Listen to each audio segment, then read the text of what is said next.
দাদা অতখানি অল্প তো তৈরি। আরে দেও রে, এইখানে দাও।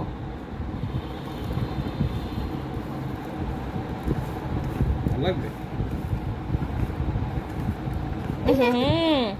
জল ঝাল ঝাল ঝাল তোর হাতে মাখাইবে। খারা খারা ঝাল। একটা কোনো কিছু বানাইতে গেলেও কত যন্ত্রণা পোহাইতে এই মেয়েটার জন্য। ঝাল তুমি চামচ নিয়ে খাইতে হবে। আর চামচ নিয়ে আসি আমরা চামচ দিয়ে খাবো। চামচ দিয়া আর চামচ দিয়ে মাখাইতে হবে। আরে ঝাল, এই যে মরিচ তোমার হাতে লাগলে ঝাল অনেক, আমি লাগাইছি, হাত পোড়াবে। চলো আমরা চামচ নিয়ে আসি। চামচ দিয়ে লাড়া দেবা তুমি। চামচ, আচ্ছা তোমার লেগে চামচ।